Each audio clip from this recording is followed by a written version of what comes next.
एक राज्य में श्याम नामक युवक रहा करता था। एक बार उसने राजा के किसी आदेश की अवहेलना कर दी। अपने आदेश की अवहेलना राजा को कतई गंवारा नहीं थी। जो भी उसके आदेश की अवहेलना करता दंड का पात्र बनता। श्याम को भी सैनिक बंदी बनाकर राजा के समक्ष ले गए। भरे दरबार में राजा ने उसे मृत्युदंड सुनाया।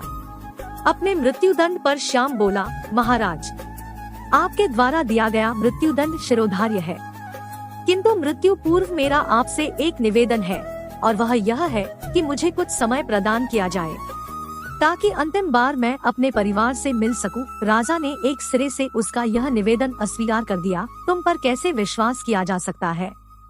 यहाँ से जाने के उपरांत तुम वापस नहीं लौटे तो तुम्हारा यह निवेदन स्वीकार योग्य नहीं है।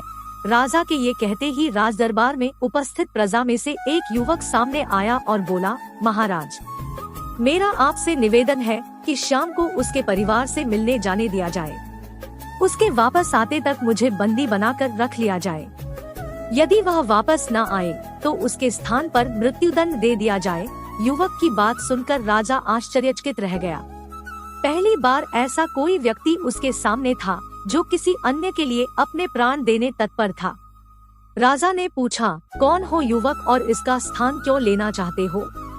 महाराज, मेरा नाम कन्हैया है। मैं श्याम का मित्र हूँ।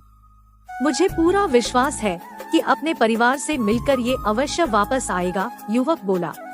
राजा ने सैनिकों को कन्हैया को बंदी बना लेने का आदेश दिया और श्याम को परिवार से मिलने जाने की अनुमति प्रदान कर दी। श्याम को 6 घंटे का समय दिया गया, जिसमें उसे अपने परिवार से मिलकर वापस आना था। श्याम घोड़े पर सवार होकर अपने परिवार से मिलने पहुंचा और सबसे मिलकर तुरंत वापसी की राह पकड़ ली। वह समय व्यर्थ नहीं करना चाहता था। समय पर राजा के समक्ष न पहुंचने पर उसके मित्र के प्राण संकट में पड़ सकते थे।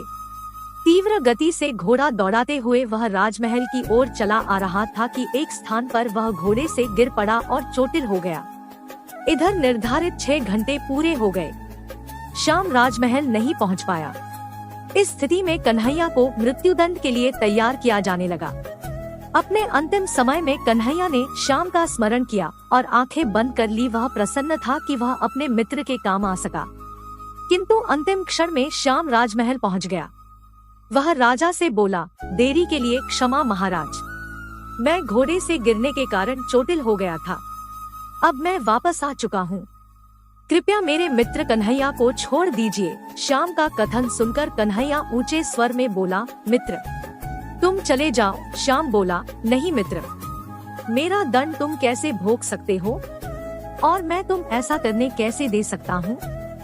मेरा दंड है, मैं ही भोगूंगा।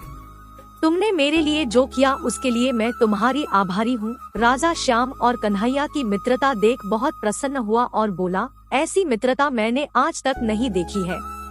मैं तुम दोनों से बहुत प्रसन्न हूँ और घोषणा करता हूँ कि तुम दोनों में से किसी को भी मृत्युदंड नहीं दिया जाएगा। मैं तुम दोनों स्वतंत्र करता हूँ। सीख, सच्चा दोस्त वह होता है जो हर घड़ी आप पर विश्वास करता है और आपके साथ खड़ा रहता है।